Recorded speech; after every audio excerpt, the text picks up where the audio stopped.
Pas protecteur.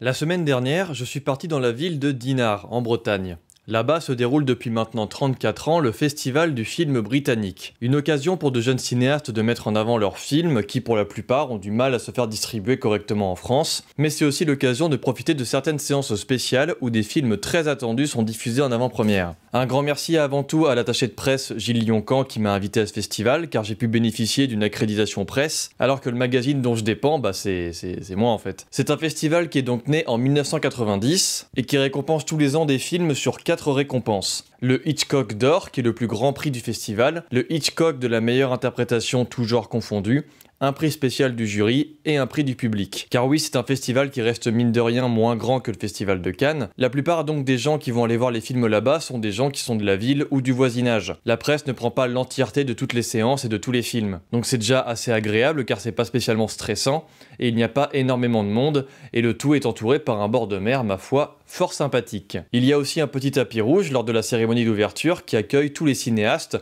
quelques membres de leurs équipes ainsi que les partenaires commerciaux du festival et le fameux jury. Alors ce qui est cool du coup c'est qu'avec mon pote cadreur on avait une accréditation presse, ce qui fait qu'on était dans une espèce de carré VIP où se trouvent tous les photographes presse pour prendre en photo les cinéastes et le jury. Drôle de moment car souvent il faut un peu se battre pour bien se positionner. Le jury cette année était composé de Catherine Fro, accompagnée d'Alice Isaz, Nolwenn Leroy parce que Bretagne, Jonathan Zakaï et Thierry Godard qui font surtout pas mal de télé, et Destiny Ekaragard, scénariste entre autres de la série The End of the Fucking World, et Amelia Bething, une jeune actrice qui jouait notamment dans le film Emily, qui avait gagné le Hitchcock de l'année dernière. Si je fais cette vidéo, c'est avant tout pour vous parler des films qu'on a vus et que je vous conseille de noter, car il y a eu quelques expériences intéressantes. Il y avait donc 6 films en compétition, mais nous avons eu malheureusement le temps de n'en voir que 4.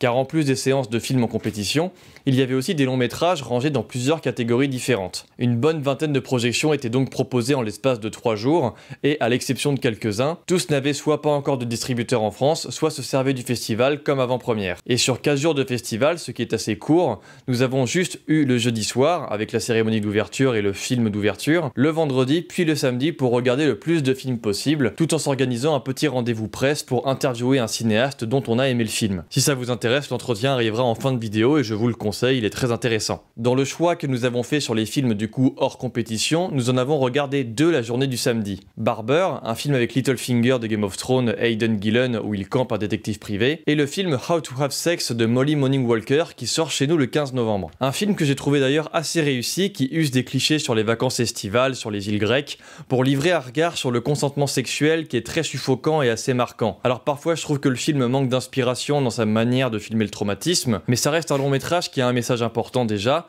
et surtout qui arrive mine de rien à bien le mettre en scène de manière générale. Plusieurs facteurs sont mis en avant avec une cruauté dans la manière de montrer le non-dit, l'immaturité, le manque de solidarité. Je vous invite à aller le voir lorsqu'il sortira. Et dans cette flopée de propositions du coup, il y avait aussi 2 séances spéciales, le vendredi et le samedi soir. Et c'était 2 gros films attendus au cinéma pour les plus cinéphiles d'entre nous, La zone d'intérêt de Jonathan Glazer, qui sort chez nous le 31 janvier 2024, et The Old Oak, le dernier film de Ken Loach qui sort le 25 octobre prochain. Alors nous n'avons malheureusement pas pu voir The Old Oak, préférant dîner gratuitement en acceptant l'invitation du festival au repas de fermeture, et de toute façon il sort dans 2 semaines. En revanche, nous sommes allés voir La zone d'intérêt et je peux vous dire que l'année 2024 a déjà son chef-d'œuvre. Je m'arrête rapidement dessus, mais le film est adapté d'un roman de Martin Amis et met en scène le quotidien de la famille nazie du responsable du camp d'Auschwitz. La particularité étant que leur domicile familial se trouvait juste à côté du camp, séparé par un grand mur en béton. La manière qu'a Glazer de montrer l'immontrable, comme c'est souvent discuté sur les projets de films mettant en scène ces horreurs du passé, est assez unique en son genre. Le côté très froid, pictural, donne un recul à ce que l'on nous montre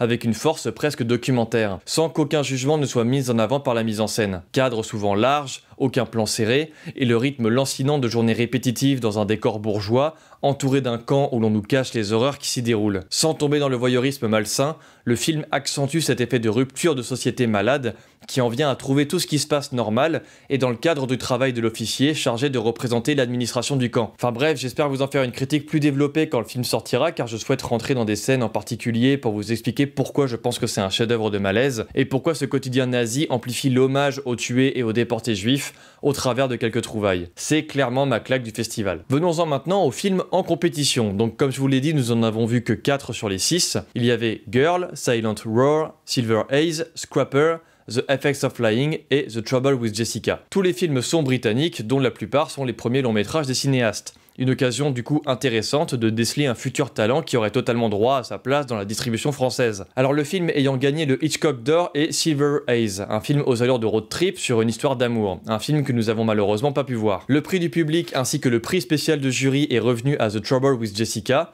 et le Hitchcock de la meilleure interprétation est revenu à l'actrice principale du film Girl, qui est le deuxième film que nous n'avons pas vu. Nous étions un peu déçus des résultats car notre coup de cœur était porté sur Silent Roar, réalisé par Johnny Barrington, un réalisateur écossais dont c'est le premier long métrage, et que nous avons pu d'ailleurs interviewer une petite vingtaine de minutes pour parler de son film. Un film qui se déroule sur les côtes écossaises où l'on suit un jeune surfeur qui se fait appeler Dondo. Ce jeune homme est à la recherche de son père, pêcheur, disparu en mer et laissé pour mort. Alors vous le verrez dans l'interview, mais comme le dit le réalisateur, le sujet du film lui est venu en surfant plus jeune avec ses amis. Et le décor était tellement sublime que ça lui a donné envie de penser à un film qui se déroulerait dans ce genre de décor. Mais surtout le récit s'est construit après la mort brutale de son père il y a 5 ans. Ce qui donne aussi au film une aura très personnelle que l'on ressent dans sa façon de filmer le jeune homme qui cherche des réponses. Silent Roar a un côté qui rappelle parfois le cinéma de Bruno Dumont, dans sa manière de jouer avec des personnages à l'univers décalé, où l'adolescence et la découverte du sexe opposé jouent un rôle secondaire certes, mais important dans la manière de se découvrir à cet âge-là. Ce n'est pas seulement représenté par Dondo, mais aussi par cette jeune femme qui le suit, et qui est fascinée par le personnage, et qui va aussi essayer de s'extirper de son milieu social et de son éducation religieuse, pour développer sa curiosité et sa libido. Et tout ça se déroule dans ces décors très isolés de petite île, créant une atmosphère loin de tout urbanisme. Cela donne place à des moments sublimes de tempête, de lever de soleil, de montagnes vertes, dans lesquels le réalisateur a lui-même grandi. Mais surtout le film parle du deuil, avec un aspect fantastique et divin qui vient dominer l'esprit de Dondo. Des apparitions mythologiques représentées par des surfeurs, un lien étroit avec Jésus, des phénomènes inexpliqués qui viennent le hanter. Cette association d'étranges crée une poésie très hypnotisante et fascinante, avec aussi un jeu sur la musique qui vient sublimer certaines scènes de surf et sous-marines. Il y a un vrai travail esthétique je trouve dans la façon de conter cette histoire de famille, mais aussi d'ados perdus, avec aussi une direction d'acting qui laisse place à des maladresses de jeu, des regards, des moments lancinants. C'est une expérience qu'on n'a pas beaucoup retrouvée dans les autres films en compétition, et du coup on est assez déçu que cette originalité n'ait pas été récompensée. Scrapper est le deuxième film que nous avons apprécié sans être non plus transcendé, un film social qui s'articule autour d'une enfant de 12 ans, en pleine autonomie depuis le décès de sa mère. Son autonomie qui l'a poussée à se comporter comme une adulte, mais aussi à commettre des délits, comme notamment du vol de vélo. Et tout ça va être perturbé par le retour imprévu de son père, qui était parti acheter des clopes quand elle est née, et n'est jamais revenu. Le côté original du film est que la différence d'âge est déjà très moindre, le père ayant 30 ans et l'enfant 12. Ce qui donne un contexte social sur le fait que le couple ait eu l'enfant trop tôt et que le père à l'époque a choisi lâchement de partir. Il y a un point fort qui souligne aussi la précarité dans laquelle a vécu la petite fille.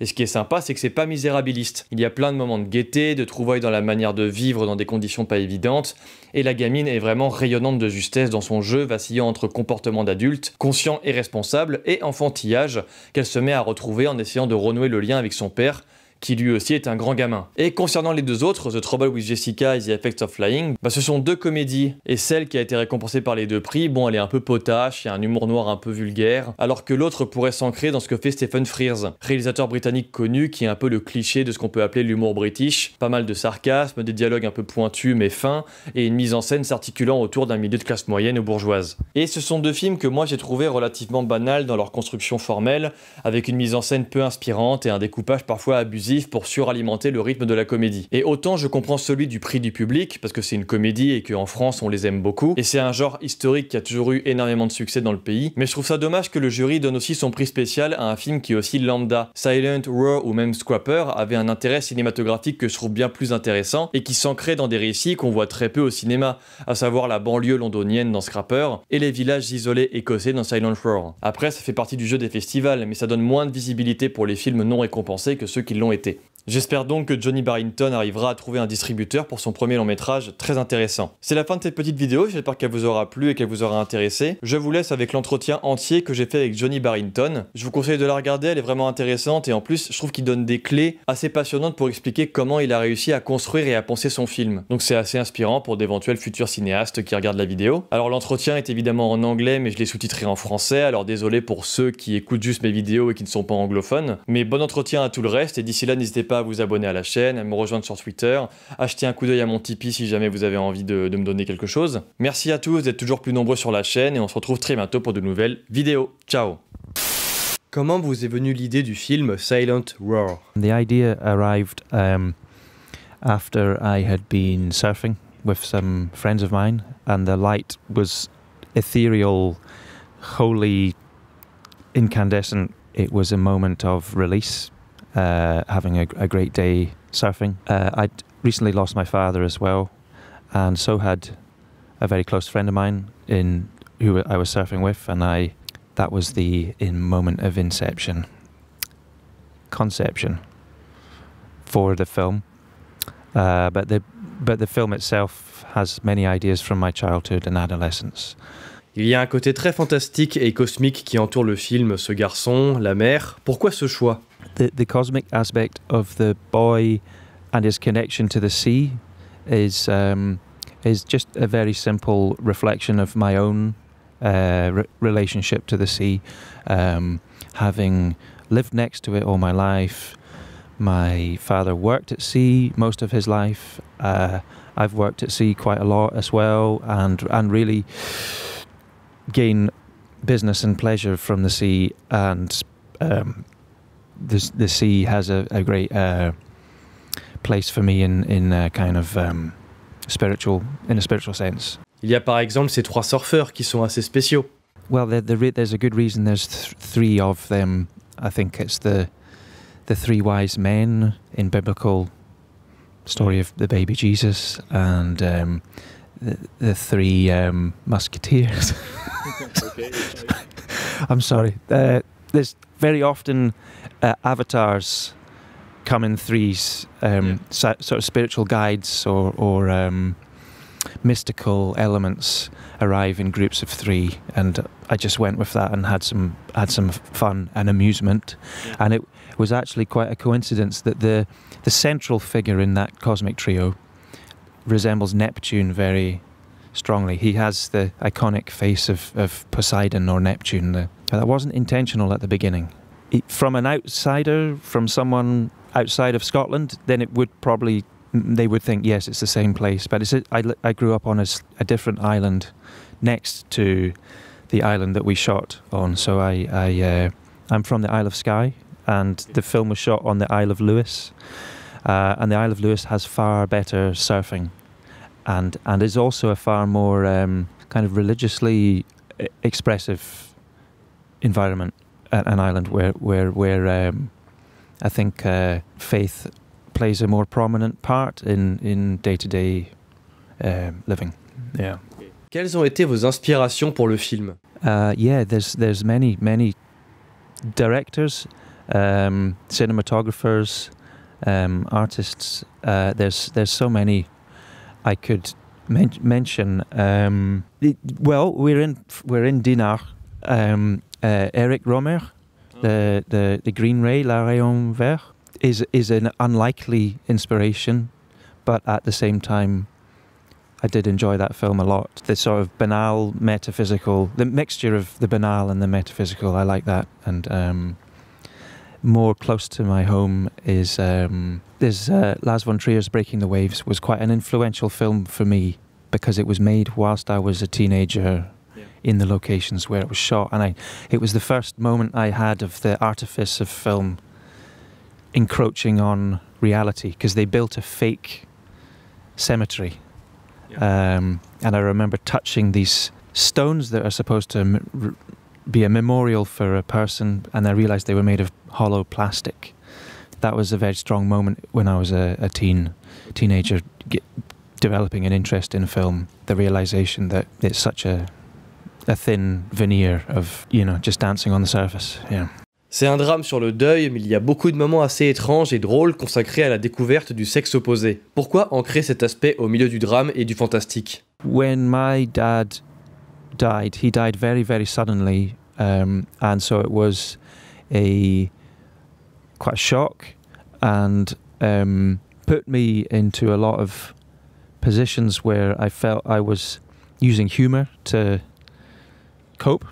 And it also made me think about a number of friends of mine who lost their fathers when they were young, when they were teenagers, and the different experiences they must have had to lose their father at a much younger age, and how that must have been far more destabilizing for them. And so I guess I kind of transferred my shock at my own father's death into a story that is more about adolescence, and it's probably a reflection of the fact that my maturity is stunted and I'm still stuck as an adolescent in a lot of ways. I think creatively, there's that's an area that I visit a lot. Is making films and having ideas for films that are my brain goes back to that time as a very fertile and very vibrant space to find stories and make stories. Yeah. Les acteurs sont vraiment incroyables. Comment les avez-vous castés? The casting took place during lockdown, during COVID, so it was conducted online in a very distant way. But it was really, really easy for me to choose both the character to play Dondo, the boy, and Sass, the girl. It was, I saw Dondo's, the actor who plays Dondo, Louis McCartney, I saw him, he was the very first audition tape that I saw, and I instantly felt he's great, he really is great, and I would love to work with him. And then the same thing happened with Ella, the Ella Lily Hyland, the actress who plays Sass. That was a dream. I think I wish I could give you more depth analysis of the casting process, but that really was it. It was instant, and I had a lot of anxiety that I would ever find someone to play those two parts, but it was immediately replaced by an anxiety that they would accept our offer. I was waiting very nervously for them to confirm that they could be in the film. Louis was 17 when he began the film, and he learnt to surf extremely quickly. Yeah, he was a very, very fast learner. He had to learn a huge amount of things. He had to learn to operate a motorboat, to drive a car, to swim. Actually, I've just found out. I'm really not. I'm not exaggerating here.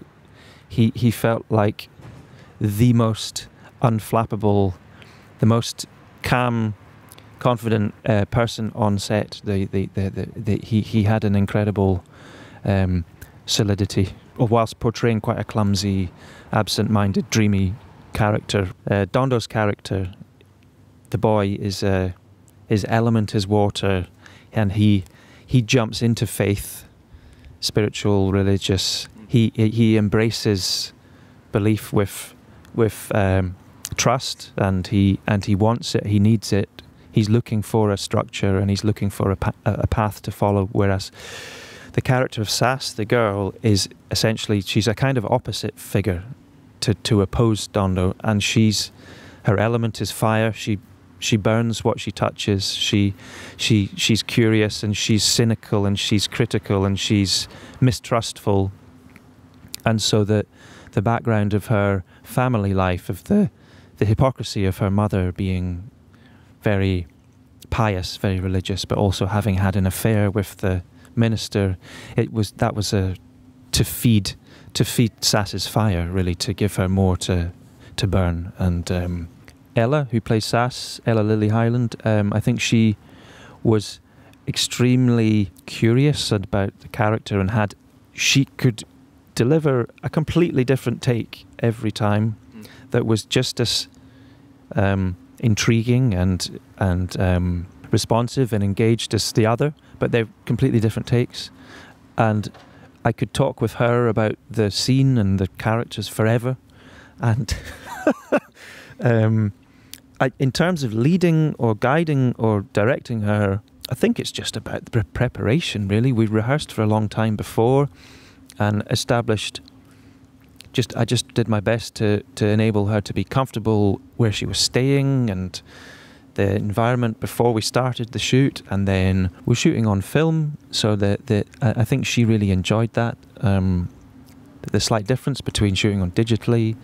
So there was, I think it was her first film feature film, and one of her first films she'd ever done, and so I think she was drawing on her theatrical ability to really respond in the moment. And with Louis, it was a very different thing. It was very he had an incredible consistency. He'd never worked on a film set really before, and it was remarkable how his memory for repeating the same action or the same word precisely the same as the last time it was incredible, and a lot of the crew were really astonished at his precision. It was like he was a very, very mature, experienced, older man with gravitas trapped in the body of a small boy.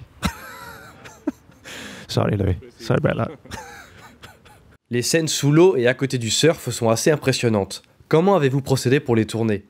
I've worked as a photographer quite a lot myself and done some cinematography in very, very small digital films. You can work with a DOP closely and micromanage and stick your head over their shoulder all the time, or you can just find a DOP that you trust and allow them to see and interpret and react in a very loose relationship, and there were I think there were 3 DOPs, if not 4. Although obviously there was one singular main one. Ruben Woodin Deschamps was the main cinematographer on land, and for the surfing, the above water cinematography. But underwater we had John Frank was another, and he's a really, really highly respected cinematographer. He was shooting simultaneously to us shooting on land, so I had there was very little chance for me to really be next to him. It was really just, he responded really well to the story and the script, and he was very enthusiastic to come on board, and he went off and did his own thing and came back with the magic. Well, last word for the movie, for Silent Roar.